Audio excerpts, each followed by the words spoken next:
اس اخبار یا ڈائجسٹ کے آخری پیج کے اوپر ورقے پر دنیا کا نقشہ بنا ہوا تھا۔ وہ ورقہ پھاڑ کر والد نے کہا کہ بیٹا دیکھو یہ ہے پاکستان، یہ انڈیا ہے، یہ افغانستان ہے، یہ فلاں ملک ہے، یہ فلاں سمندر ہے، یہ فلاں سمندر ہے۔ اب چھوٹے بچوں کو کیا بیچارے کو پتا کہ انڈیا کیا چیز ہے، فلاں کیا ہے، وہ اس کی سمت کیا ہے؟ وہ ایسے پیچھے کہتا ہے ہاں ابو جی، ہاں ابو جی، ہاں ہاں کرتا جائے۔ باپ نے 4-5 ملکوں کا نام بتلا کر اس ورقے کو پھاڑ دیا، 4-5 اس کے ٹکڑے کر دیے۔ جب ٹکڑے ہو گئے تو پاکستان کدھر گیا، انڈیا کدھر گیا، افغانستان کدھر گیا، تمام آگے پیچھے ہو گیا۔ کہا کہ بیٹا اس کمرے میں جاؤ، بیٹھ کر یہ نقشہ جوڑ کر لاؤ، جیسے پہلے تھا نا اسی طرح جوڑ کر لاؤ۔ باپ کے ذہن میں یہ تھا کہ یہ آدھا گھنٹہ کھپتا رہے گا، نہ اسے نقشہ جڑے گا نہ یہ شور کرے گا۔ پنجابی میں کہتے ہیں آرے لاش، اس کو کسی کام میں مشغول کر دو۔ یہ ایک طریقہ ہوتا ہے بچوں کو للچانے کا کہ وہاں بیٹھو، یہ نقشے کو جوڑ کر ٹھیک طرح جوڑ کر لانا ہے۔ ٹھیک ہے جب پوجی میں جوڑتا ہوں، اس نے کہا کہ چلو جان چھوٹی، اب گھنٹہ آدھا گھنٹہ تو آرام سے پڑھیں گے۔ منٹ صرف 2 یا 3 گزرے، بچہ بھاگا آ رہا ہے، وہ گتے کے اوپر وہ کاغذ کا نقشہ جوڑا ہوا ہے۔ ابو جی میں نے نقشہ جوڑ لیا۔ ابو نے بغیر دیکھی ڈانٹ کر کہا کہ ہاں جوڑا ہے۔ کہیں کا فلاں ایسا خبیث، میں نے کہا تھا ٹھیک جوڑ کر لانا، پھر بھاگا تھا۔ اس نے کہا ابو جی دیکھو میں نے ٹھیک جوڑا ہے۔ جب دیکھا تو نقشہ بالکل ٹھیک جڑا ہوا۔ باقی جو ملک جس طرف تھا اسی طرح ہی۔ والد بڑا حیران، یہ اس نے مشکل کام اتنی جلدی کر لیا، یہ کیسے کیا؟ پوچھا بیٹا یہ کیسے کر لیا؟ اب اس کو کتاب پڑھنا بھول گئی، یہ اس طرح متوجہ ہو گیا کہ اتنی جلدی تو میں بھی نہیں جوڑ سکتا تھا، اور اس چھوٹے بچے نے اتنے 2 منٹوں میں جوڑ لیا۔ پوچھا بیٹا یہ تو بڑا مشکل تھا، یہ آپ نے کیسے جوڑا؟ بیٹے نے چٹکی بجائی، کہنے لگا ابو یہ تو آسان ہی بہت ہے۔ آپ کہتے ہیں یہ مشکل ہے، یہ تو آسان ہی بہت ہے۔ والد کی جستجو اور بڑھ گئی، یہ کیسے آسان ہے؟ میں کہا بیٹا کیسے؟ ان کا ابو جی وجہ یہ ہے، جب آپ نے کہا تھا نا کہ یہ ورقہ اٹھا کر لاؤ، تو میں نے ورقے کو الٹا کر کے دیکھا، نیچے انسان کی تصویر بنی ہوئی، پورے انسان کی تصویر۔ تو جب ورقہ پھاڑا ہے تو ورقے کے ایک طرف نقشہ ہے، دوسری طرف تصویر ہے۔ جب آپ نے پھاڑا تو تصویر بھی کاٹی گئی، کٹ گئی، پھٹ گئی۔ میں نے جا کر انسان کی تصویر کو درست کر لیا، کیونکہ انسان کا تو پتہ ہی ہوتا ہے، اوپر سر آئے گا، پھر داڑھ آئے گا، پھر نیچے ٹانگیں آئیں گی، پاؤں آئیں گی، یہ تو ہر ایک کو پتا ہے۔ میں نے انسان کی تصویر درست کر دی، دنیا کا نقشہ خود ہی درست ہو گیا۔ کیا بچے نے کہا؟ میں نے انسان کی تصویر کو درست کیا اور دنیا کا نقشہ خود ہی درست ہو گیا۔ یہ تھا اس معصوم زبان سے نکلے ہوئے الفاظ جو بڑے حقیقت پر مبنی ہیں۔ کیا مطلب تھا؟ اگر آپ دنیا کا نقشہ درست کرنا چاہتے ہیں، اپنے ملک کا نقشہ درست کرنا چاہتے ہیں، اپنی تحصیل اور صوبے کا درست کرنا چاہتے ہیں، اپنے دیہات، گاؤں اور شہر کا نقشہ درست کرنا چاہتے ہیں، چلو اور نہیں تو اپنے گھر کا نقشہ درست کرنا چاہتے ہیں، تو اینٹ روڈوں پر محنت کرنے کے بجائے، لکڑیوں پر محنت کرنے کے بجائے انسان پر محنت کر لیں۔ انسان کا نقشہ درست کر لیں، انسان کو ٹھیک کریں تو گھر بھی ٹھیک ہو جائے گا، گلی محلہ بھی ٹھیک ہو جائے گا، شہر اور علاقہ بھی ٹھیک ہو جائے گا۔ اصل بات یہی ہے، انسان کی اصلاح۔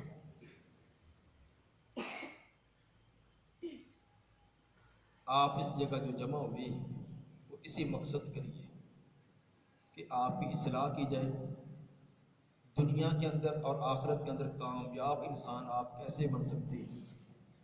یقیناً ہر ایک کے دل کے اندر تمنا، آرزو اور کوشش بھی ہے کہ میں کامیاب انسان ہوں، مجھے بڑی کامیابی حاصل ہے۔ ہر ایک کا معیار مختلف ہے کہ دنیا کا مال و متاع اس کو کامیابی سمجھتا ہے، کوئی اچھا عہدہ حاصل کرنا یہ کامیابی سمجھتا ہے، لیکن حقیقت کے اندر یہ کامیابی نہیں۔ تو آپ کا اس ادارہ میں جمع ہونا کہ یہی مقصد ہے کہ ہم بھی آئندہ زندگی جو کامیاب طریقے سے گزاریں۔ اس کے لیے محنت کی ضرورت ہے، بغیر محنت کے یہ چیز حاصل نہیں ہوتی۔ دنیا کے اندر کوئی کام بھی ایسا نہیں جو بغیر محنت کے ہو۔ جس نے یہ بلب ایجاد کیا اس نے 1000 تجربہ کیا۔ یہ بلب، یہ ٹیوب، یہ روشنی دینے والی چیزیں سب سے پہلے جس نے ایجاد کیا وہ معمولی طور پر نہیں ہے، اس نے 1000 تجربہ کیا ہے، کامیاب نہیں ہوا۔ اور ایک تجربہ باتوں باتوں میں نہیں ہو جاتا، اس کے لیے بڑی محنت ہے۔ سامان لانا ہے، آپس کے اندر تاروں کو جوڑنا ہے، اس کا پورا ایک نقشہ بنانا ہے، کسی شیشے کے غلاف کے اندر اس کو بند کرنا ہے۔ کئی دنوں کی محنت کرنے کے بعد جب کرنٹ دینا تو فیوز کچھ بھی نہیں ہے، دھماکہ ہوا، ختم ہو گیا، روشنی نہیں ہوئی۔ اس طرح کرتے کرتے 1000 تجربہ، اندازہ کریں 1000 اور ایک تجربہ کیا تو بلب روشن ہو گیا۔ یہ ایک انسان کی محنت ہے، جس ایک انسان کی محنت نے دنیا کے اندھیرے ختم کر دیے، راتوں کو دنوں میں تبدیل کر دیا۔ تو یہ آج راتیں میں وہ بھی دن بن چکی ہیں، یہ انسان کی محنت ہے۔ اس کے لیے جس نے یہ سلائی مشین تیار کی، ہوز اس کا نام تھا، وہ کہتا ہے کہ میرے ذہن میں آیا کپڑے جو سوئی کے ذریعے ہاتھ سے سلائی کرتے رہتے ہیں، کئی کئی دنوں کے اندر ایک قمیض تیار کی، ایک شلوار تیار کی ہے، کوئی ایسی مشین بنانی چاہیے، کچھ چلاتے جائیں، منٹوں کے اندر سلائی ہوتی جائے، اور سلائی کا انداز بھی ایک ہو، یہاں ایک چھوٹا پیمان کوئی بڑا لگایا، کوئی کیسے لگایا، ایک ہی انداز بھی ہو۔ محنت اور کوشش کر کے اس نے سلائی مشین بنائی، لیکن رواج یہ تھا، عام ذہن یہ تھا کہ سوئی کے اندر جو دھاگا ڈالنے والا ناکا تھا وہ اینڈ پر ہوتا ہے۔ ابھی آپ نے سوئی دیکھی نا، آگے اس کی بریک نوک ہوتی ہے، اس کے آخر پر سوراخ ہوتا ہے جس میں سے دھاگا گزارا جاتا ہے۔ ایک ہوتا ہے رواجی ذہن، ایک ہوتا ہے انقلابی ذہن، دونوں میں بہت فرق ہے۔ ایک ہے کہ دنیا کر رہی ہے، تمام کر رہے ہیں، کرتے آ رہے ہیں، بس وہی رواج۔ ایک ہے کہ اپنے ذہن کو استعمال کرنا۔ رواج یہ تھا کہ سوئی کے اندر جو دھاگا تھا وہ اینڈ پر ہوتا ہے۔ اس نے پوری مشین بنا لی، لیکن جو سوئی بنائی نیچے لگائی، اس کا جو سوراخ تھا دھاگے والا وہ اوپر بنا دیا، اینڈ پر، نوک کے قریب نہ بنایا۔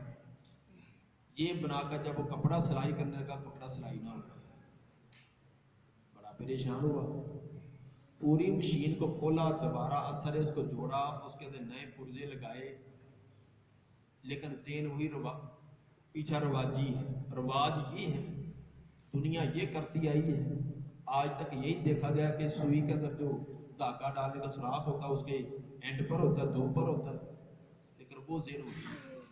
پھر وہی وہ اس کی سوئی لگا کر اس نے سلائی کی، اپنا سلائی نہیں ہو رہا، بڑے بڑے سے گندے سے لگ رہے، اتنے اتنے بڑے عجیب سے، بڑا پریشان۔ وہ کہتا ہے کہ میں یہ سوچ رہا تھا کہ کیسے کامیابی حاصل کروں، میں ٹیک لگا کر ایسے بیٹھا پڑا، میں سوچ رہا تھا۔ جب انسان سوچتا ہے تو اللہ اس کی رہنمائی کر دیتا ہے، وہ مسلمان ہو یا غیر مسلم، لیکن ہم سوچتے ہی نہیں۔ جو جتنا زیادہ سوچے گا وہ زیادہ بہتر نتیجے پر پہنچے گا۔ میں اسی طرح ٹیک لگا کر سوچتا رہا، بیٹھے بیٹھے مجھے نیند آ گئی۔ نیند آئی تو نیند کے اندر مجھے خواب میں یہ چیز نظر آئی تو مجھے وحشی قسم کو کچھ لوگ ہیں انہوں نے گھیر لیا ہے،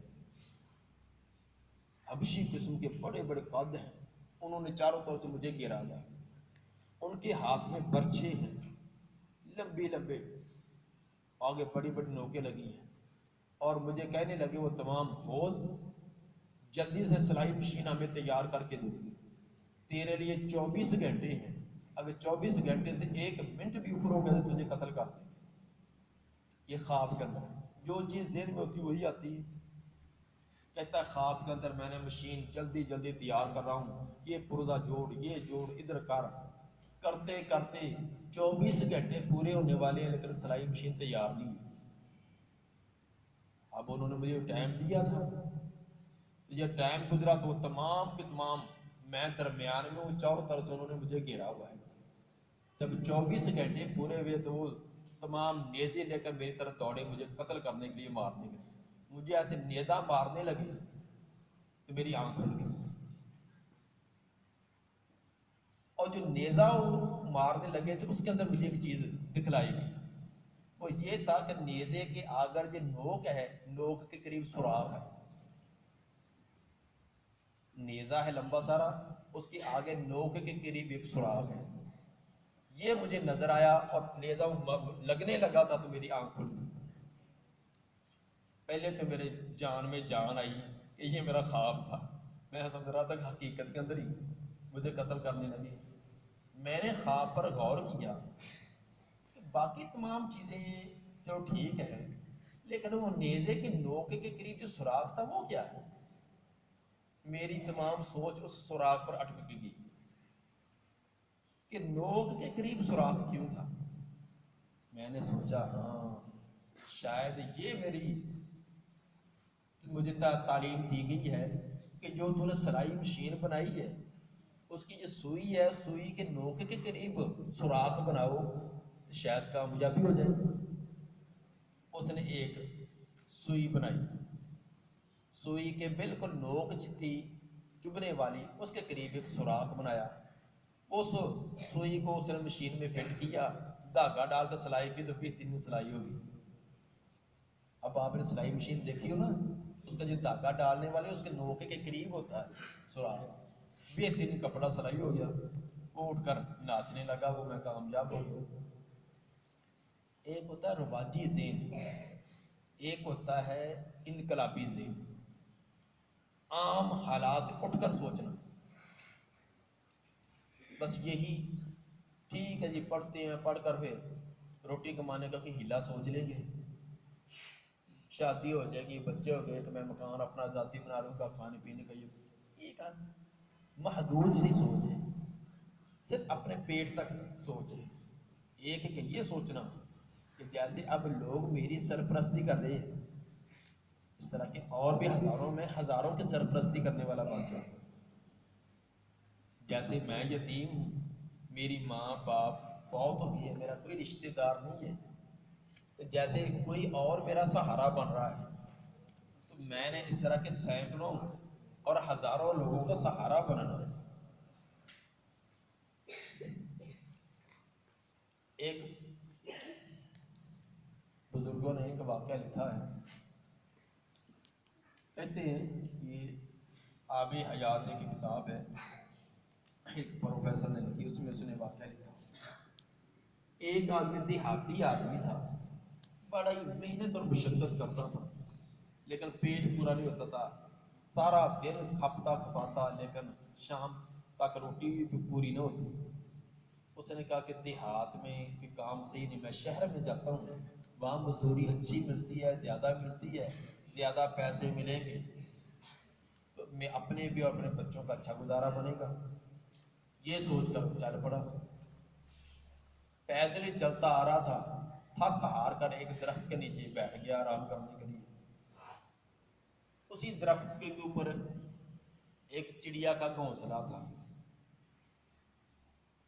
تھوڑی دیر کے بعد وہ چڑیا کے گھونسلے کے چھوٹے چھوٹے اس کے بچے چوں چوں کر رہے ہیں، کوئی پتوں کا کھڑکا آتا ہے کہ پرندہ آ کر بیٹھتا ہے، وہ پرند جو چھوٹے چھوٹے ان کے بچے ہیں وہ منہ باہر نکالتے ہیں کہ میری ماں جو کوئی چیز کھانے کے لیے لے کر چوگا لے کر آئی ہے۔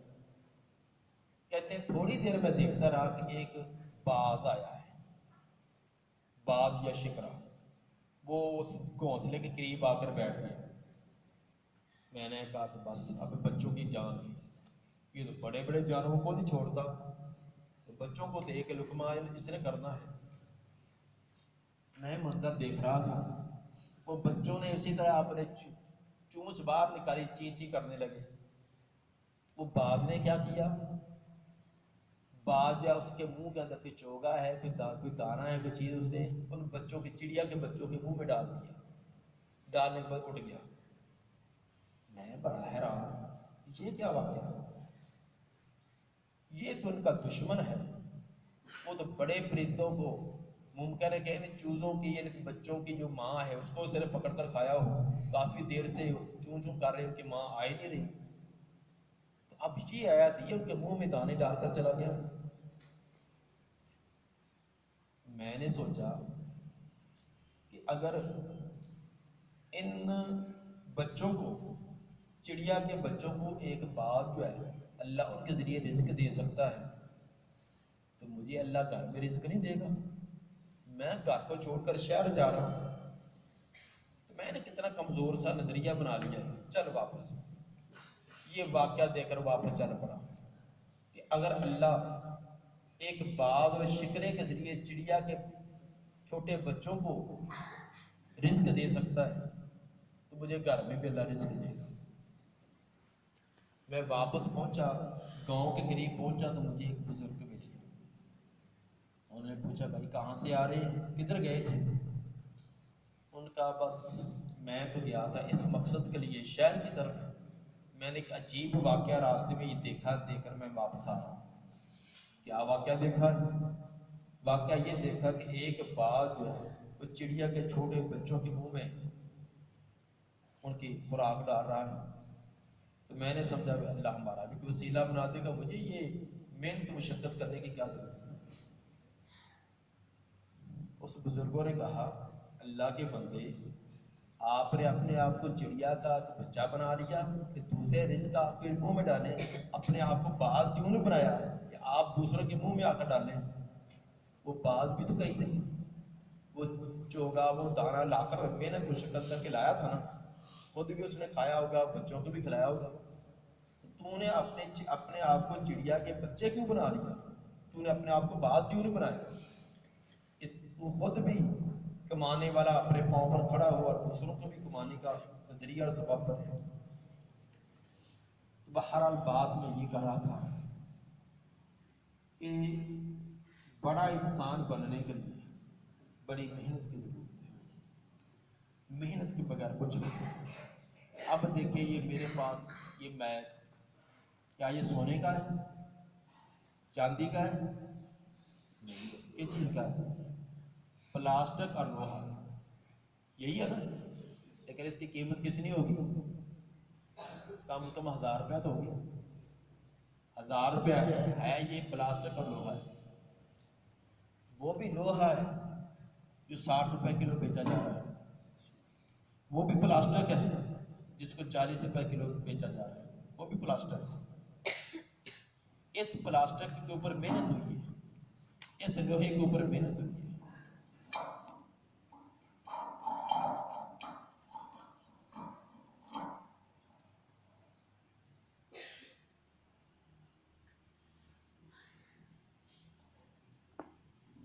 جس چیز کے اوپر محنت ہوتی ہے وہ قیمتی بنتی ہے۔ اب اس لوہے پر محنت ہوگی تو یہ قیمتی بن گیا ہے۔ جس ممبر پر ہم بیٹھا ہوئے یہ لکڑی کا ہے، لکڑی کیا نا، جو چولہے میں لگتی ہے وہ بھی لکڑی ہے، جو تندور میں لگتی ہے وہ بھی لکڑی ہے۔ اگر اس ممبر کے اوپر اس پر محنت نہ ہوتی تو یہ آج کسی تندور میں، کسی چولہے میں لگا ہوتا، اس کا وجود ختم ہو چکا ہوتا، جل کر یہ راکھ بن چکا ہوتا، کیونکہ اس پر محنت ہوئی ہے۔ اب یہ عزت سے پڑا ہوا ہے، کئی سالوں سے پڑا ہوا ہے، وہ کئی سالوں تک پڑا رہے گا۔ کوئی بچہ اس کو توڑے، چاقو سے اس کو تراشے، استاد کو تھپڑ جائے گا کہ اس کو کیوں ضائع کیا، اگر ادھر لکڑیاں پڑی ہیں اس کو جو مرضی توڑتے رہے. جس چیز پر محنت ہو وہ قیمتی پڑتی ہے. لیکن آج ہم نے مٹی پر محنت کر کے مٹی کو قیمتی بنا دیا، لوہے پر محنت کر کے لوہے کو قیمتی بنا دیا، لکڑی پر محنت کر کے لکڑی کو قیمتی بنا دیا، لیکن انسان پر محنت کر کے انسان کو قیمتی نہیں بنایا. اصل چیز ہے انسان. انسان خود بھی محنت کرے اور اس کے سرپرست جب وہ بھی محنت کرے، یقیناً انسان سے قیمتی چیز کائنات میں کوئی نہیں. لقد خلقنا الانسان فی احسن تقویم. جس شان اور مقام سے، جس عزت اور وقار اور عقل و شعور سے اللہ نے انسان کو بنایا ہے، کائنات میں کسی چیز کو بھی نہیں بنایا. بشرط یہ کہ اللہ کی دی ہوئی صلاحیتوں کو صحیح استعمال کریں. صحیح استعمال کیسے ہوگی؟ یہ محنت کے بغیر حاصل نہیں ہو سکتی. علم یہ ایک روشنی ہے. آپ نے کئی جگہ یہ پڑھا ہوگا، علم روشنی ہے. کئی دیواروں پر، کئی فلیکسوں پر یہ جملہ لکھا. لیکن کیا مطلب اس کا علم روشنی ہے؟ کیا اس کا مطلب یہ ہے کہ رات کو لائٹ چلی جائے تو آپ کتاب کھول دیں تو روشنی ہو جائے گی؟ یہ مطلب ہے؟ اگر ایسے ہیں تو آپ کے کمرے میں جتنی کتابیں پڑھی ہوتی ہیں وہ علم نہیں نہ ہوتا ہے، لیکن روشنی نہیں ہو رہی. اس کا مطلب بیٹا یہ ہوتا ہے کہ جس طرح اندھیرا ہو اور لائٹ جلائی جائے. پہلے آپ کو اندھیرے میں نہیں پتا تھا یہ دائیں کون بیٹھا ہے، بائیں کون بیٹھا ہے، میرا کلاس میٹ ہے، میرا دوست ہے، فلاں ہے، یہ پتہ نہیں تھا. اسلم ہے، اکرم ہے، طلحہ ہے، زبیر، کوئی پتہ نہیں تھا. لائٹ آن کی، لائٹ آئی، فوراً آپ کو پتہ چلا یہ میری کلاس کا ہے، یہ میری فلاں کلاس کا ہے، یہ میرے کمرے والا ہے، اس کا نام فلاں ہے، فوراً پتہ چل گیا. اندھیرے کے اندر انسان کو کوئی پہچان نہیں ہوتی. اندھیرے میں آپ جائیں گے، این منکر کے یہ مسجد سے باہر نکلے، ٹھنڈا تھا اگر آپ نیچے گر پڑے، ان کو پتہ ہی تھا کہ نیچائی آ گئی، آگے کوئی پتھر پڑا تھا. حالانکہ آنکھیں آپ کی ہیں، آنکھیں کھلی بھی ہیں، لیکن اندھیرا تھا. تو اندھیرے کی وجہ سے آپ کسی کھڈے میں بھی گر سکتے ہیں، کسی پتھر سے بھی ٹکرا سکتے ہیں، کسی اور نقصان میں بھی واقع ہو سکتے ہیں. لیکن جب روشنی ہو، نہ آپ کو کھڈے سے گرنے کا ڈر ہے، آپ آنکھوں سے دیکھ کر بچ کر گزریں گے، نہ کسی پتھر سے ٹکرانے کا اندیشہ ہے. جس طرح یہ روشنی ہوتی ہے تو آپ اپنے راستے کو متعین کر لیتے ہیں کہ یہ فلاں راستہ جاتا ہے، یہ فلاں کمرے کا ہے، یہ فلاں کا ہے، آپ سیدھی اپنی منزل تک جاتے ہیں. علم بھی ایسے ہے. جب آپ کا علم ہوگا آپ کو پتا ہے کہ کامیاب زندگی کیسے گزارتی ہے، کون سا میں کام قانون میں کامیاب ہو سکتا ہوں، کون سا کام کا زندگی میں کامیابی ملے گی، کس کام سے مجھے عزت ملے گی، کس کام سے جنت پہنچے گی. یہ علم بتائے گا. جاہل آدمی نہیں پتا. ایک جاہل آدمی، اس کو کوئی علم نہیں ہے. علم دین کا ہے یا دنیا کا؟ وہ انسان کی رہنمائی کرتا ہے. دنیا کا علم دنیا کی کامیابی کی رہنمائی بتلائے گا، دین کا علم دنیا اور آخرت دونوں کی کامیابی بتلائے گا. بہرحال علم ایک روشنی ہے. اس روشنی کو حاصل کرنے کے لیے محنت کی ضرورت ہے. بغیر محنت کی یہ چیز حاصل نہیں ہوگی. اور علم کے اندر ایک لذت ہے. علم سے لذت حاصل ہوتی ہے. جیسے کھانے پینے میں لذت ہے. آپ کو پیٹ دینے کوئی فروٹ دیا جائے اس میں لذت آتی ہے نا. کلفی بھی آپ کھاتے ہیں اس میں بھی لذت آتی ہے. کوئی اور آپ کو شورما دیا جائے کھائیں گے آپ، کیونکہ اس میں لذت ہے. تو یہ آپ چیزیں کیوں کھاتے ہیں؟ حالانکہ پیٹ کو آپ روٹی سے بھر لیتے ہیں، لیکن ایک مزید لذت حاصل کرنے کے لیے کبھی آپ میٹھی چیز لاتی ہے، کبھی نمکین لاتی ہے، کبھی بیکری سے لاتی ہے، کبھی فلان لاتی ہے. اسی طرح علم کی لذت ہے. ایک دنیاوی علم اس کی بھی ایک لذت ہے، دینی علم اس کی بھی لذت ہے، تفسیر کی الگ لذت ہے، حدیث کی الگ لذت ہے، صرف کے الگ، نحو کے الگ، ادب کے الگ، ہر کے الگ لذت ہے۔ یہ تھا کہ پھلوں کی ذات کے مختلف ذائقے ہیں، کھانوں کو مختلف ذائقے ہیں، اور مختلف ذائقوں کے لیے ہم مختلف کھانے پسند کرتے ہیں، محنت کوشش کرتے ہیں، علم کا بھی لذت ہے۔ لیکن یہ علم کی لذت ہر ایک کو نہیں آتی۔ جس کو یہ لذت شروع ہو جائے پھر اس کو دنیا و مافیا، نہ یہ گرمی نہ سردی، نہ کی بھوک نہ کی پیاس، یہ یاد نہیں رہتی۔ کھانا اس کے اندر لذت ہے لیکن ہر ایک کو نہیں آتی۔ جو 6 ماہ سے بیمار پڑا ہے اس کو آپ بہترین گوشت روشت کر کے دیں، اس کو اچھا لگے گا؟ اس کو آپ کیلا دیں، کھائے گا وہ؟ اس کو میٹھی چیز دیں گے تو وہ اگل دے گا، کہے کہ کڑوی ہے۔ اس کو میٹھی چیز بھی کڑوی لگتی ہے۔ اس کو عمدہ چیز دیں گے تو اب وہ کھائے گا نہیں، اگر حلق سے نیچے اتارے گا تو پیر کاٹ دے گا۔ کیا اس کے اندر وہ بہترین مٹھائی کا قصور ہے، فروٹ کا قصور ہے؟ نہیں، اس کی طبیعت کا قصور ہے۔ چیز کے اندر لذت تھی، کیلے میں، سیب میں، اس امرود میں لذت تھی، لیکن اس کی طبیعت کے اندر اتنا خرابی اور فساد اور بگاڑ آ چکا ہے، اس کو عمدہ چیزیں اچھی نہیں لگتی۔ لیکن صحت مند آدمی، آپ جیسا جو آپ آدمی ہے وہ بہترین لذت سے کھائے گا۔ اسی طرح علم کی لذت، ایک ہوتا ہے علم کا بیمار، پڑھنے کو دل نہیں، چور، ہمیشہ جان بچاتا ہے پڑھنے سے، اس کو لذت نہیں آئے گی۔ اس کے دل کئی طالب علم ہوتے ہیں، اس کو کچھ استاد کہنا کل بیٹا آپ فلاں کام کرے، بڑے شوق سے کرے گا، پڑھنے کی طرف کچھ نہیں آتا۔ پڑھنے کے لیے گئے تو اسے ایسے کہ جیسے نہ اس پر موت آ، ہاں باقی کام جو مرضی کرے، یہ پتھر لائیں، یہ چیز کام کرے، بازار سے لائیں، فلاں کام کرے، بھاگا بھاگا کرے گا تمام کام، لیکن پڑھنے کا نام لے تو ایسے کہ جیسے پتہ نہیں وہ پہاڑ کے نیچے آ گیا۔ یہ کیا ہے؟ یہ بیمار آدمی، دل اس کا بیمار ہے، علمی طور پر بیمار ہے۔ لیکن جس کو علم میں لذت آتی ہے، رات کے 11 بج گئے ہیں، 12 بج گئے ہیں، کوئی فرق پتہ نہیں۔ میرا ایک رشتے دار ہے، ابھی زندہ ہے، کل پرسوں بھی اس نے مجھے فون کیا، اس نے مجھے اپنا واقعہ سنایا۔ قاری مشتاق صاحب ان کا نام ہے، حافظ مشتاق، بزرگ آدمی ہے۔ وہ کہتے ہیں کہ میں ایک دن اپنے ایک دوست کو ملنے کے لیے گیا جو صاحب علم تھا، تو میں مغرب کے بعد پہنچا،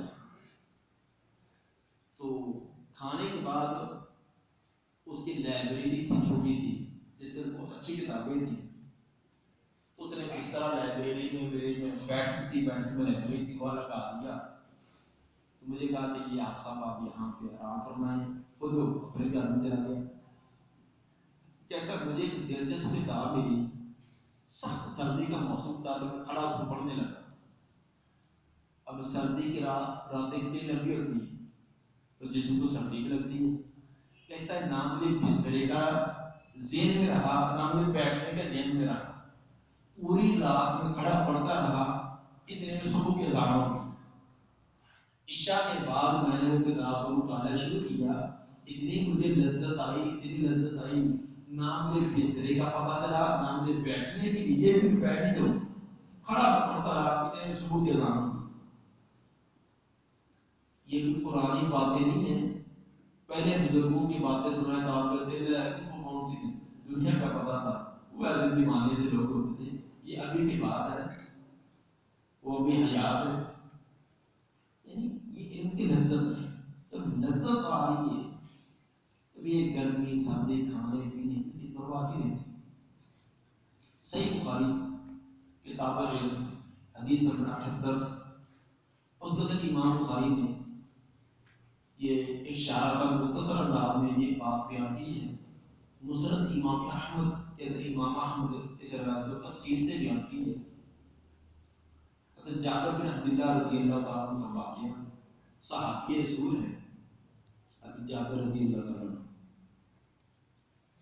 وہ فرماتے ہیں کہ مجھے پتا چلا کہ حضرت عبداللہ بن انیس رضی اللہ تعالیٰ عنہ جو انصاری ہے، اس کے پاس ایک حدیث رسول ہے، صرف ایک حدیث کی کتاب نہیں، صرف ایک حدیث اس کے پاس ہے. اور حدیث بھی مجھے پتا چل گیا فلاں. تو کون سی حدیث ہے کہ قیامت کے دن لوگوں کو اکٹھا کیا جائے گا، ننگے پاؤں ہوں گے، ننگے سر ہوں گے، ننگے جسم ہوں گے، جس طرح پیدا ہوئے اس سے آپ اکٹھے کیے جائیں گے. یحشر الناس یوم القیامہ حفاۃ عراۃ. کہتے ہیں کہ میرے دل میں یہ شوق تھا کہ جس آدمی نے یہ حدیث اللہ کے رسول سے سنی ہے اس کو ملوں، ملاقات کرتے ہوئے بڑا ڈائریکٹ اس سے سنوں کہ اللہ کے رسول نے کیا بات بیان فرمائی تھی، کیا لفظ میں بھی کمی بیشی تو نہیں ہے. میں نے مدینے کے اندر جتنے ارد گرد علاقے تھے میں نے امام میں تحقیق کی، پڑتال کی، لیکن عبداللہ بن انیس مجھے نہ ملی. ایک مہینہ میں ان کو تلاش کرتا رہا لیکن مجھے کوئی آدمی نہ ملا کہ یہ اطلاع دے کہ عبداللہ بن انیس کہاں رہتا ہے. آخر کار مجھے ایک آدمی ملا، اس نے مجھے کہا کہ جابر تم روزانہ گلیوں میں اعلان کرتے ہو کہ میں نے عبداللہ کو ملنا ہے، عبداللہ کس عبداللہ کو تلاش کرتے ہو؟ اس نے کہا کہ میں عبداللہ بن انیس انصاری کو ملنا ہے. میں نے کہا اللہ کے بندے آپ اس کو یہاں تلاش کرتے ہیں؟ وہ تو شام میں رہتا ہے. نبی کے وفات کے بعد وہ مدینہ چھوڑ کر شام میں چلا گیا. حضرت جابر بن عبداللہ فرماتے ہیں تو مجھے بڑا سکون ہوا، اطمینان ہوا کہ ایک مہینے کے بعد یہ تو پتہ چلا کہ وہ مجھے شام میں ہے. کہتے ہیں کہ میں نے اپنے گھر کا جتنا زاد سامان تھا ضرورت سے زیادہ وہ بیچا، بیچ کر میں نے ایک اونٹ خریدا سواری کے لیے. اونٹ خریدا، اس کے اوپر میں سوار ہوا اور اس کو دوڑانا شروع کر دیا. ایک مہینہ دوڑاتے میں شام میں پہنچا. ایک مہینے کا سفر طے کیا، مدینے سے اٹھ کے شام میں جانا. گرمی بھی ہے، تنگی تفشی بھی ہے، اور عربوں کی گرمی تو آپ جانتے ہیں. ایک مہینے کے بعد اٹھ کے شام پہنچا. پوچھتے اب یہ نہیں پتا کہ عبداللہ بن انیس کا گھر کون سا ہے. کافی عرصہ تلاش کرنے کے آخر مجھے ان کا گھر مل گیا. میں نے دروازہ کھٹکھٹایا، ان کا غلام خادم باہر آیا، آ کر پوچھا کون؟ میں نے کہا کہ جابر بن عبداللہ مدینہ کے رسول سے آیا، اس کو ملنا ہے. میں نے عبداللہ بن انیس کو ملنا ہے. کہتے ہیں وہ خادم کو گھر میں واپس کیا. اس نے جا کر عبداللہ بن انیس کو بتلایا کہ دروازے پر ایک مسافر ہے، باہر اس کی اجڑے ہوئے ہیں، کپڑے میلے کچیلے ہیں، سواری اس کی تھکی ہوئی ہے، ایک اجنبی آدمی ہے، شام کا رہنے والا نہیں، میں پہچان نہیں سکا، وہ آپ کو ملنا چاہتا ہے. عبداللہ بن انیس نے پوچھا اس کا نام کیا ہے؟ انہوں نے کہا اس کا نام ہے جابر بن عبداللہ. جابر بن عبداللہ مدینہ رسول سے بھاگے ہوئے جلدی سے نکلے. اب اللہ کے رسول کا صحابی میرے نبی کی شہر سے آیا، اب آپ کے گاؤں سے بھی آئے تو آپ کو کتنی خوشی ہوتی ہے. اگر آپ کے دیہات اور گاؤں سے کوئی ملنے آئے بڑی خوشی ہوتی ہے کہ میرے دیہات کا جو نبی کے شہر سے آیا ہوں. باہر نکلے، ملاقات کی، پوچھا کیسے آنا ہوا. انہوں نے کہا ایک حدیث رسول، ایک حدیث سننے کے لیے. پوچھا کون سی؟ اس مفہوم والی جو شاید الناس یوم القیامہ، یہ حدیث سننے کے لیے. انہوں نے پوری حدیث سنائی اور ایک حدیث سننے کے بعد پھر ایک مہینے کا سفر طے کر کے مدینہ میں پہنچے. لیا کیا ہے؟ ایک حدیث. ایک مہینہ تلاش کرتے رہے، گھر کا سامان بیچا، اس کی سواری خریدی، 1 مہینہ سفر کرتے کرتے شام میں پہنچے، شام میں کتنا عرصہ ان کا گھر تلاش کرتے رہے، آخر پھر حدیث سننے کے بعد دوبارہ پھر مدینہ رسول میں پہنچے۔ پیٹ ان کو بھی لگا تھا، گرمی سردی ان کو بھی محسوس ہوتی تھی، بیوی بچے ان کے بھی تھے، لیکن علم کی لذت اتنی ہے، سب کچھ بھولے ہوئے، کوئی پرواہ نہیں، گرمی ہے سردی ہے لمبے لمبے سفر ہے، ایک علم کی لذت لینے کے لیے۔ جیسے ہم جسمانی لذت لینے کے لیے کبھی سیر کرنے کے لیے فلاں پہاڑ پر جاتے ہیں، کبھی فلاں سیرگاہ میں جاتے ہیں، وہاں بہترین کھانے پینے، لمبے لمبے سفر کر کے ہم ایک جسمانی فرحت کے لیے جاتے ہیں، تو جو روحانی علم کی لذت جب پاتی ہے وہ ایسے ہی سفر کرتے ہیں۔ امام ابو حاتم رازی رحمہ اللہ وہ اپنے شاگردوں کو ایسے بیان کرتے ہوئے فرمانے لگے کہ میں نے علم کا حاصل کرنے کے لیے 3,000 یہ میل سفر طے کیا، یہ میل سفر حاشمی ہے، 3,000۔ اب 3,000 کتنا بنے گا؟ شاید یہاں سے کراچی 3,000 کتنا، 3,000 پیدل سفر طے کیا۔ ایک شاگرد نے پوچھا استاد محترم 3,000 میل پیدل سفر کر کے پھر آپ نے سفر چھوڑ دیا؟ فرماتے نہیں، بیٹا پھر میں نے گننا چھوڑ دیا، 3,000 میل تو میں گنتا رہا، اتنا سفر طے کیا ہے، اس کے بعد میں نے کہا کیا گنتا رہے گا، اس کے بعد میں نے گننا چھوڑ دیا۔ ابن العربی عظیم محدث رحمہ اللہ وہ ایک دن چھوٹا سا پمفلٹ 2-4 ورقوں کا پمفلٹ لے کر آئے، شاگردوں کو دکھلانے لگے اور کہنے لگے لقد مشیت لهذه الصحیفة 70 مرحلہ، اس پمفلٹ کو، چھوٹے سے کتابچے کو حاصل کرنے کے لیے 70 مرحلے سفر طے کیا، 70 مرحلے، ایک مرحلہ 80 میل کا ہوتا ہے، ایک مرحلہ 80 میل کا، بعد 70 کا ہے، بعد 80 میل۔ اگر 70 بھی ہو تو 70 کو 70 سے ضرب دے دیں، کتنا بنے گا؟ 4900 میل۔ یہ 4900 میل ہاشمی بنے گے، پاکستانی نہیں بنے گے۔ اگر ہاشمی میل جو ہے ان کی یہ پاکستانی جو ہمارے لیے برطانوی میل ہوتے تھے وہ بنائیں، اس کے بننے کے تقریباً 6,000 میل بنے گے۔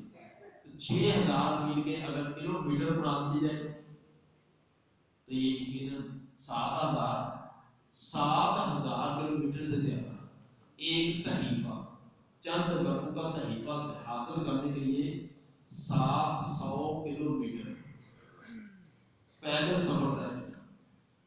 پھر آگے کیا فرماتے ہیں کہ میرے نزدیک اس پمفلٹ کی اتنی قدر و قیمت تھی تو میں نے اتنا لمبا سفر طے کیا، لیکن دنیا داروں کے نزدیک اس کی حیثیت یہ تھی کہ اگر میں کسی کو کہتا تندور والے کو کہ اس کتاب کے بدلے، پمفلٹ کے بدلے مجھے 2 روٹیاں دے دو، تو مجھے 2 روٹیاں نہیں دیتا۔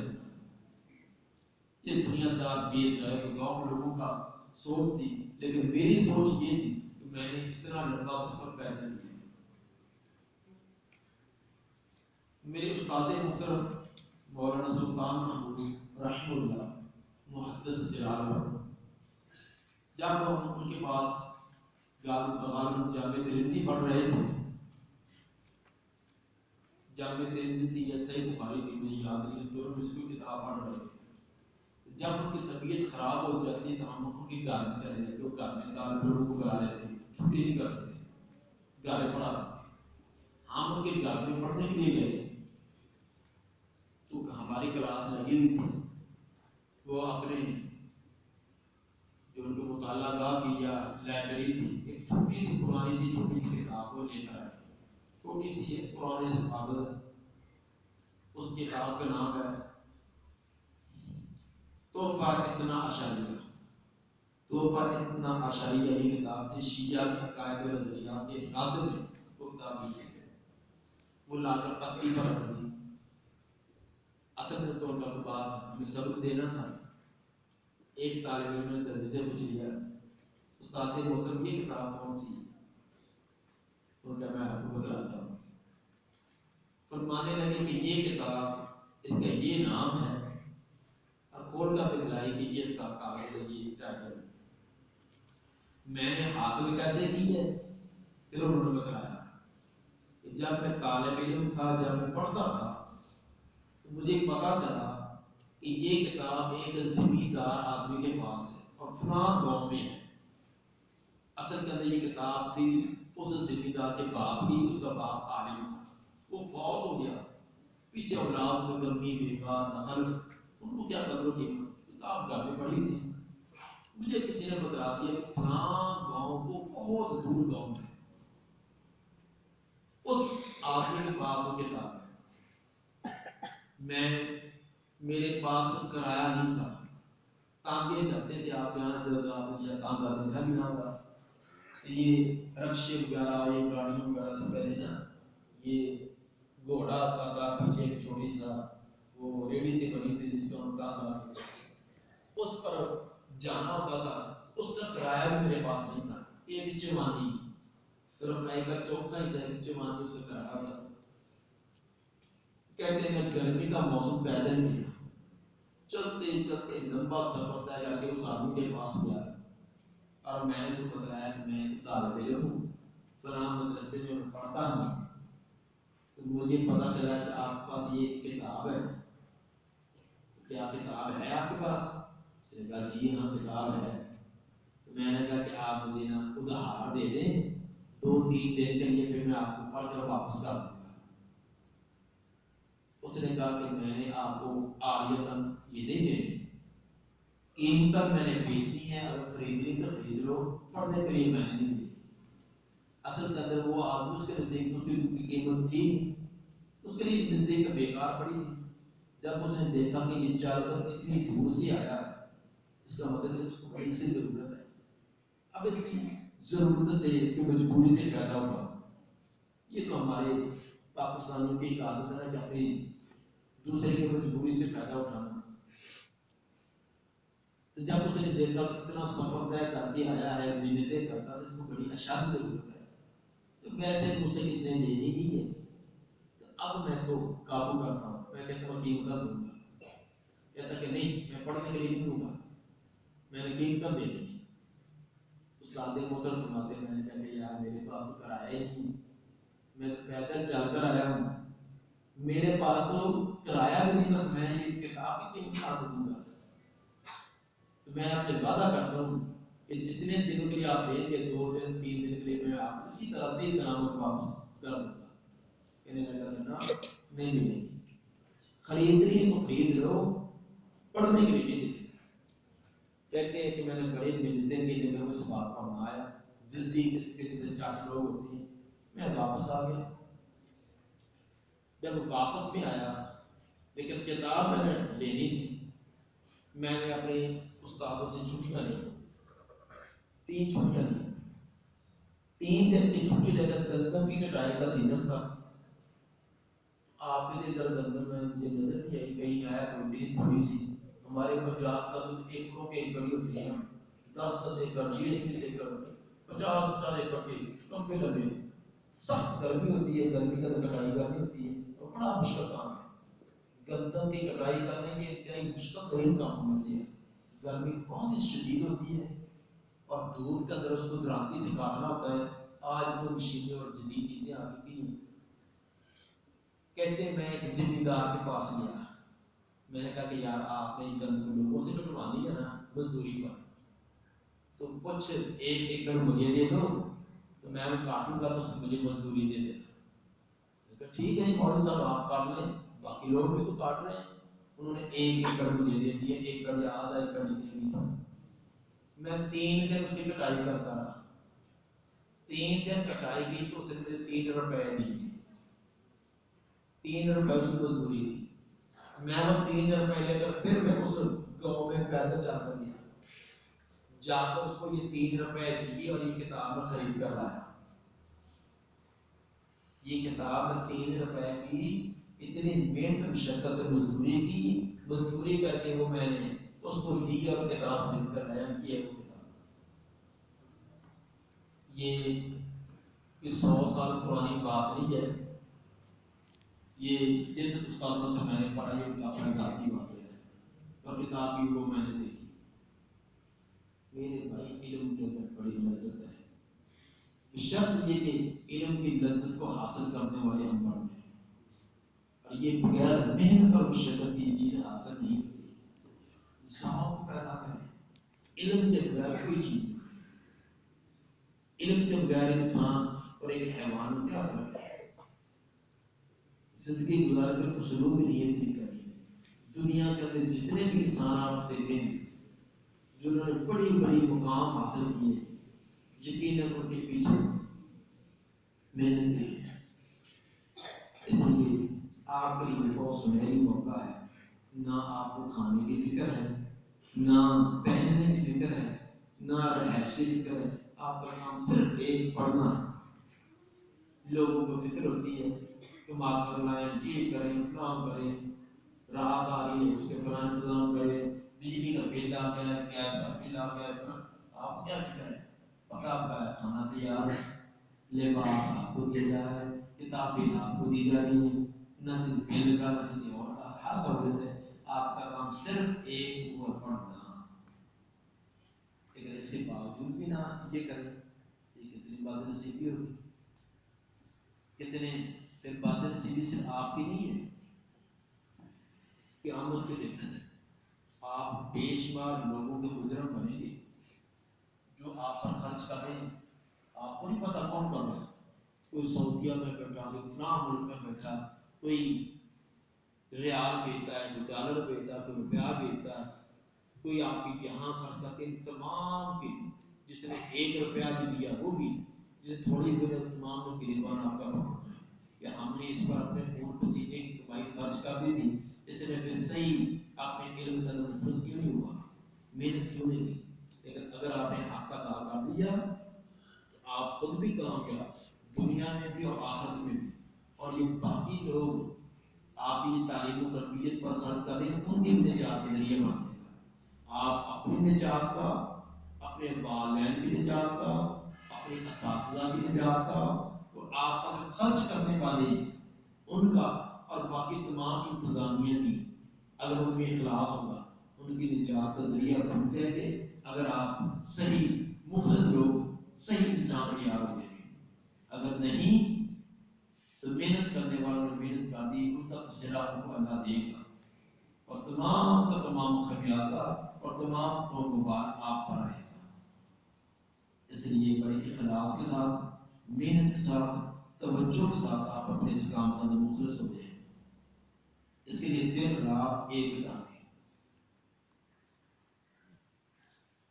محنت کرنے کا طریقہ، بعض طالب علم ہوتے ہیں بڑے پڑھتے رہتے ہیں، کتاب 24 گھنٹے کے بغل میں رہتی ہے، لیکن کبھی ان کی پوزیشن نہیں رہتی، استاد ان کو ڈانٹتے رہتے ہیں، پیچھے پیچھے کبھی 1 میں فیل، کبھی 2 میں، اگر پاس ہو تو دھکا سٹارٹ پاس ہی، لیکن محنت کرتے رہتے ہیں۔ اس کی وجہ سے حالانکہ محنت کرے کامیابی لازمی ہے، یہ اللہ نے قرآن میں بھی اصول بیان کیا ہے۔ بچے وہ بچہ سونا نہیں ہے، جس کو نیند آئے کھڑا ہو جائے۔ اللہ نے فرمایا کہ وَأَن لَيْسَ لِلْإِنسَانِ إِلَّا مَا سَعَىٰ، ہر انسان کو اس کی محنت کا ثمرہ ملتا ہے، یہ اللہ نے قرآن میں اصول بیان کیا ہے۔ اور بعض بولتے ہیں کہ وہ محنت کرتے ہیں پڑھتے ہیں، مغز خواہی کرتے ہیں، لیکن نتیجہ نہیں ملتا، جبکہ اللہ فرماتا ہے کہ ہر انسان کو اس کی محنت کا ثمرہ ملتا ہے۔ وجہ یہ ہوتی ہے جو محنت نہیں کرتا وہ اس بات میں اس کو چھوڑے گا، جو محنت کرتا اس کو نتیجہ کیوں نہیں ملتا؟ اس کی وجہ یہ تھی کہ اس کی محنت کا رخ سیدھا نہیں ہے، محنت کا انداز ٹھیک نہیں ہے۔ چھری کے ساتھ کبھی آپ نے خربوزہ کوئی فروٹ کاٹا کبھی؟ مثلا آج کل خربوزہ ملتا ہے، آپ چھری کو جو اس کی کاٹنے والی سمت ہے، چھری کی دو سمتیں ہوتی ہیں، ایک طرف سے کاٹا جاتا ہے، ایک طرف سے موٹا سرا سا اوپر والا ہوتا ہے. اگر دھار والی طرف سے کاٹے تھوڑی سی طاقت لگائے، تھوڑا سا ہاتھ کو مارے، آپ کا سیب ہے، آپ کا وہ خربوزہ کٹ جائے گا. لیکن آپ الٹی طرف سے اگر زور لگائیں، چھری کی دھار والی کی دوسری طرف سے زور دیتے جائیں، رگڑے پر رگڑا لگاتے جائیں، تو خربوزہ کٹے گا. جوس تو نکلے گا لیکن کٹے گا نہیں، جوس نکل جائے گا، کٹے گا نہیں. اب آپ نے محنت کی ہے، چھری بھی آپ کے پاس ہے، خربوزہ بھی ہے، طاقت بھی لگائی ہے، محنت کی ہے، لیکن کٹا نہیں ہے.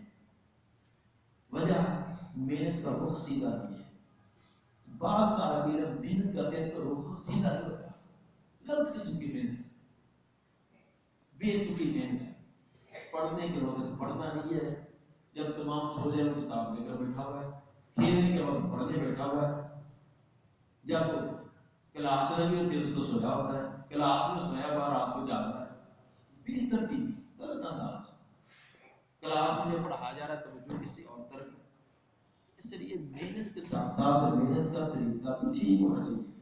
مثلا محنت، صحیح محنت کا طریقہ ایک تو یہ کہ جو آپ نے پڑھنا ہے وہ آج اس کا مطالعہ کرتے جائیں. مثلا آپ نے صبح جو سبق پڑھنا نا، آج جب چھٹی ہوگی تو چھٹی کے وقت سب سے پہلے تو آپ دہرائی کریں گے، مغرب کے بعد عشاء کے بعد سب سے پہلے آپ کریں گے جو کل وہ سبق پڑھنا ہے اس کو دیکھیں. مثلا آپ نے درس شامل پڑھنا ہے، اس کو دیکھیں کہ درس شامل کیا ہے، اس میں کیا لکھا ہوا ہے. آدھا سمجھائے، پونا سمجھائے، نہ سمجھائے، اس کو پڑھیں، اس کی عربی بات پڑھیں، اس کا ترجمہ کرنے کی کوشش کریں. جو پڑھنا ہے کل کو پڑھنا اس کو دیکھ کر آئے. اور دیکھنا صرف سرسری نظر نہیں ہے، لفظوں کو سلام نہیں کرنا، صرف برقع کی طرح جو پڑھتے ہیں ٹھیک نا، پورا اچھی طرح اپنی طرف سے حل کرنے کی پوری محنت کریں. پہلا کام. اگلے دن جب کلاس میں بیٹھے، جب استاد پڑھائے پوری توجہ استاد نے، نہ کسی ساتھی کو نہ کسی آنے جانے والے کو، جو مرضی کرتا ہے.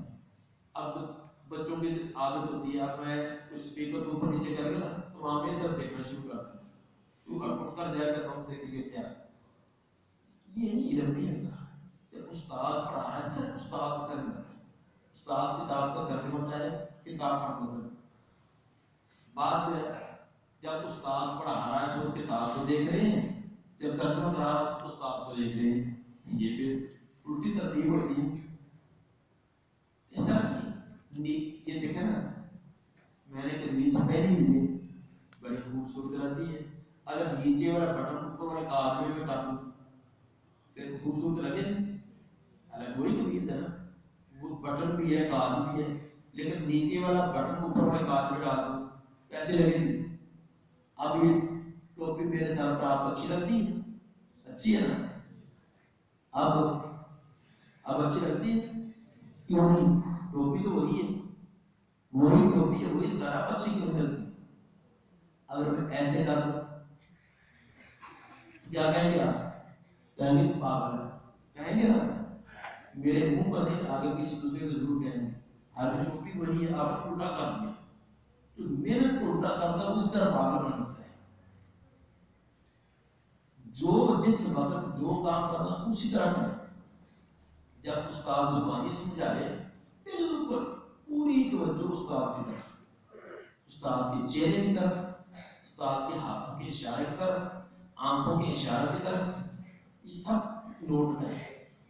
صرف بولنے سے علم نہیں آتا، علم ہاتھوں کے اشاروں سے بھی ہوتا ہے، آنکھوں کے اشارے سے بھی علم آتا ہے، گردن کے دائیں بائیں کرنے سے بھی یہ علم ہوتا ہے. جب استاد زبانی سمجھا رہا ہے تو پوری توجہ، جب استاد کتاب کا ترجمہ کرے اب کتاب کی طرف توجہ. یہ دوسرا مرحلہ ہو گیا. پہلا مرحلہ کیا تھا؟ جو پڑھنا ہے اس کا پہلے مطالعہ کرتے ہیں، خواہ پہلی کلاس میں ہے خواہ آپ 10ویں کلاس میں. دوسرا جب استاد نے پڑھایا پوری توجہ. تیسرا کام ہے تیسرا کیا کرنا ہے، جو استاد نے پڑھایا اس کی دوہرائی، اس کو بند کر کے نہیں چلنا، اس کو دوہرائی کرنا۔ دوہرائی کے مختلف اوقات ہوتے ہیں، ایک ہے کہ پیریڈ ختم ہونے میں مثلا 40 منٹ کا پیریڈ ہوتا ہے، استاد نے 35 منٹ پر سبق ختم کر دیا، باقی رہ گئے 5 منٹ۔ اب اکثر طالب علم کیا کرتے ہیں، کتاب کوئی اس کو انگلی لگائے گا، اس کو چھیڑے گا، اس کو کھیل تماشا، اور عقل مند سمجھا طالب علم کیا کرے گا، وہ کتاب کو فوراً جو استاد نے پڑھایا جلدی سے سبق دہرائے گا۔ جب استاد نے پڑھانا ختم کیا اس وقت دہرائیں گے تو آپ 2 منٹ کے اندر سبق کو قابو کر لیں گے۔ اگر 2 گھنٹے کے بعد دہرائیں گے پھر آپ کو 2 منٹ نہیں، پھر آپ کو 8 منٹ لگیں گے۔ جب 6 گھنٹے کے بعد اس سبق کو دوبارہ دیکھیں گے پھر 8 منٹ نہیں، پھر آپ کو 15 منٹ دینے پڑیں گے۔ اگر ایک دن ہی گزر جائے تو پھر آپ کو آدھا گھنٹہ لگا کے سبق سمجھ جائے گا۔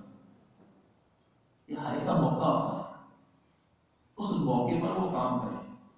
جتنے جلدی ہو تو استاد نے پڑھایا، آپ کے ذہن میں تمام چیز موجود ہے، اسی وقت آپ جلدی سے دہرا رہے ہیں۔ اس کے لیے ترجمہ ہے، یہ مفہوم ہے، یہ جو استاد نے 4-5 لائنیں پڑھائی ہیں تو 4-5 لائنیں آپ 2 منٹ میں دہرائی کر سکتے ہیں، 2-3 منٹ میں دہرا کر پھر کتاب کو بند کریں۔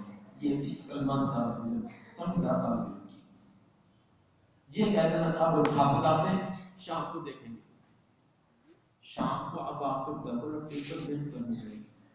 بعد کی شام جو وہ ہفتے بعد آتی ہے، کہتے ہیں اچھا یار جس دن ٹیسٹ ہوگا اس دن کر لیں گے۔ یہ غلط قسم کے طالب علم۔ ایک طالب علم مثلا آپ کو ایک دن کھانا نہ کھائیں، دوپہر کا کھانا نہ کھائیں، پھر شام کو بھی نہ کھائیں، اگلے دن ناشتہ بھی نہ کریں، اب کتنی بھوک لگی۔ دوسرے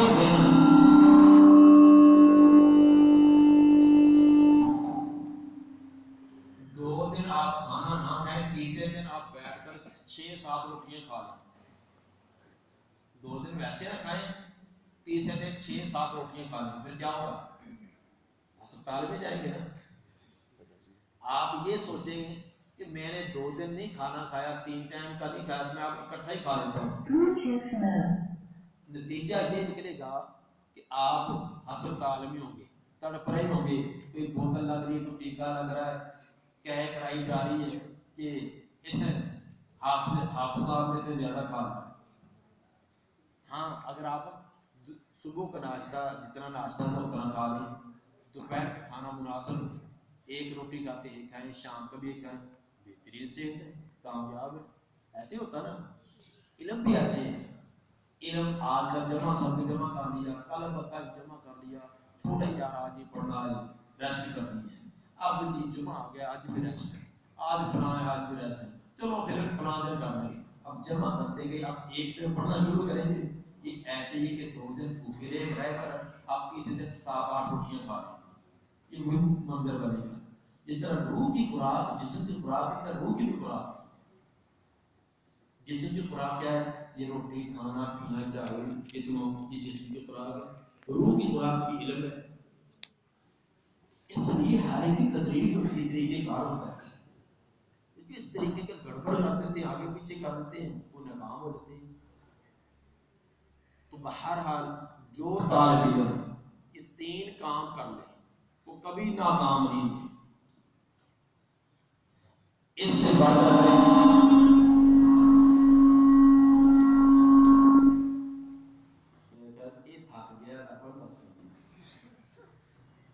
الارم یہی ہے، ٹائم کتنا ہے؟ 11:15 ہو تو کب تک چلنا تھا، ہو ہی جا رہا تھا۔ اب گریوی رہ گئی ہماری آخر میں، گریوی کر کے بچی ہوئی تھوڑی سی چیز ہے۔ یہ 3 کام آپ کریں، جو پڑھنا ہے اس کو مطالعہ کر کے آئیں، استاد پڑھائے پوری توجہ سے، اور تیسرے نمبر پر اس کی دہرائیں۔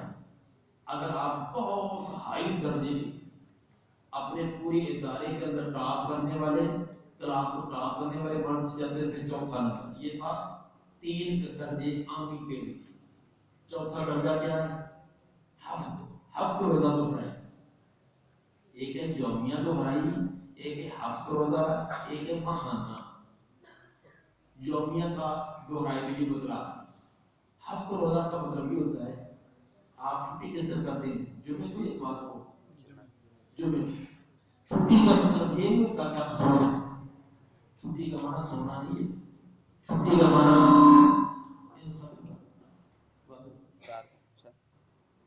چھٹی کا مطلب یہ نہیں ہے کہ اب کوئی سیویاں پکا رہا ہے، کوئی چاول پکا رہا ہے، کوئی سیویاں جا رہا ہے۔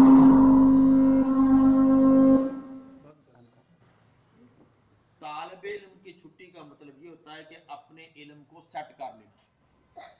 مثلا جمعرات کو آپ کے سبق ختم ہوئے ہیں، اب آپ یہ کہیں کہ پچھلے ہفتے میں نے جو پڑھا ہے، ہفتہ اتوار سوموار منگل بدھ جمعرات، 6 دنوں میں جو پڑھا ہے وہ میں نے جمعرات کو اور جمعے کے دن دہرائی کر دی ہر کتاب کی۔ مثلا آپ کی 7 کتابیں ہیں، آپ کے پاس 1.5 دن ملا آپ کو، جمعرات کا آدھا دن اور جمعے کا پورا دن، اس کے اندر وہ 7 دنوں 6 دنوں میں جو کچھ پڑھا سب کی دہرائی، یہ ہو جائے گی ہفتہ روزہ دہرائی۔ ایک ہوتا ہے ماہانہ، آپ کو مہینے بعد چھٹی ہوتی ہے، مہینے بعد ہوتی ہے نا، اس مہینے کی جو چھٹی ہے وہ آپ یہاں رہیں یا گھر میں جائیں تو کوشش کریں کہ اس مہینے میں جتنا پڑھا ہے وہ چھٹی کے لیے دہرائی کریں۔ جو یہ چوتھا اور 5واں درجہ بھی حاصل کرے گا وہ ہوگا سب سے ٹاپ کا۔ بہت یہ ہے وَأَن لَيْسَ لِلْإِنسَانِ إِلَّا مَا سَعَى، ایسا کرنے والے کی محنت اللہ ضائع نہیں کرتا۔ جو بے تکی محنت کرتا ہے، بے رخی کرتا جاتا ہے، اس کا کوئی فائدہ نہیں ہے۔ تو اللہ تعالیٰ سے دعا ہے کہ اللہ آپ کو اپنے اس مقصد کے اندر بہترین کامیابی عطا فرمائے۔ جو آپ پر محنت کر رہے ہیں، آپ کے اساتذہ، آپ کی انتظامیہ، جیسا کوئی تھوڑا کرتا ہے کوئی زیادہ کرتا ہے، اللہ تعالیٰ تمام کی محنتوں کو قبول فرمائے اور آپ کو بہترین اور کامیاب انسان بنائے۔ آپ اپنے لیے، اپنی قوم برادری کے لیے اور ملک و ملت کے لیے ایک بہترین ان کے لیے ایک اسوہ بنے، ان کے لیے بہترین رہنما بنے اور ان کے لیے ایک کامیاب انسان بنے۔ لیکن اس کے لیے یہ جو چند چیزیں تھیں میں نے ٹوٹی پوٹی آپ کو بتلائی ہیں، ان کو مد نظر رکھیں گے، یہ سفر طے کرنا آپ کے لیے کچھ آسان ہو جائے گا۔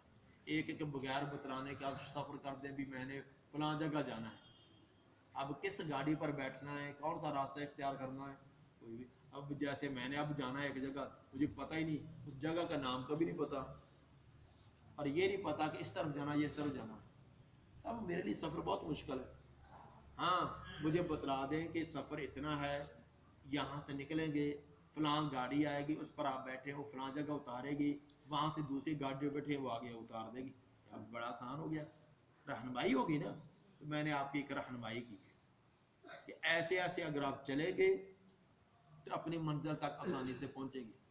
اگر کسی کی نصیحت کرنے والے کی بات سنی نہ، یا سنی یا سنی کر دیں، ایک کان سے سنی دوسرے سے نکال دی ہے، یہ تو فائدہ نہیں ہے۔ مجھے سارے بتلائیں کہ بھی آپ نے یہ فلاں گاڑی پر بیٹھنا ہے، تو میں اس کو چھوڑ کر میں کہوں گا نہیں میں تو اور کسی گاڑی پر بیٹھوں گا۔ کوئی کہے کہ آپ نے ادھر جانا، میں کہوں گا نہیں میں تو ادھر جاتا ہوں، تو تباہی میں جاؤں گا، اپنے نقصان کروں گا۔ اس لیے کوئی ناصح، کوئی خیر خواہ نصیحت کرے، وہ بات بتلائے تو اس کو پلے باندھنا چاہیے، اس کو اچھی طرح اس پر عمل کرنا چاہیے۔ اللہ تعالیٰ میں توفیق عطا فرمائے۔ سبحان ربک رب العزت عما یصفون والسلام علی المرسلین والحمد للہ۔